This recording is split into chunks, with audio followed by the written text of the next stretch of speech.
நம்ம குடும்பத்துக்காக இறைவனிடம் பரிந்து பேசும் ஒரே தெய்வம் நம்முடைய குலதெய்வம் மட்டுமே. என் அன்பு உறவுகளே, நமக்கு ஒரு கஷ்டம் என்றால் நாம் யார் காலடியில் சென்று நிற்கிறோம்?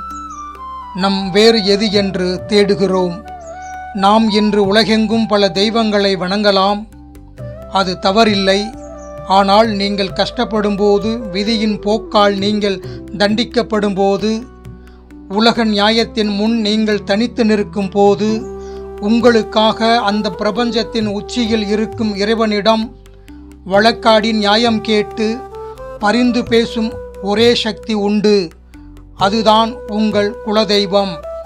ஒரு தாயோ தகப்பனோ எப்படி தன் பிள்ளையின் பிழையை பொறுத்து மேலதிகாரியிடம் போராடுவார்களோ, அதுபோல உங்கள் குலதெய்வம் உங்களுக்காக நிற்கிறது. நீங்கள் செய்த பாவங்களுக்கு மன்னிப்பு கேட்டும், உங்கள் நன்மைகளுக்கு பலன் கேட்டும், உங்கள் தலைமுறை தொடர வரம் கேட்டும், தன் முழு சக்தியுடன் உரிமையுடன் இறைவனிடம் பேசுகிறது. அதுதான் குலதெய்வத்துக்கும் மற்ற தெய்வங்களுக்கும் உள்ள வித்தியாசம். மற்றவர்கள் நீதி வழங்குவார்கள், ஆனால் குலதெய்வம் உங்களுடைய பிரதிநிதியாக பேசுகிறது. இந்த உறவு விலைமதிப்பற்றது. உங்கள் குலத்தை காக்கும் அந்த தெய்வத்தின் விசுவாசத்தை ஒருபோதும் மறக்காதீர்கள்.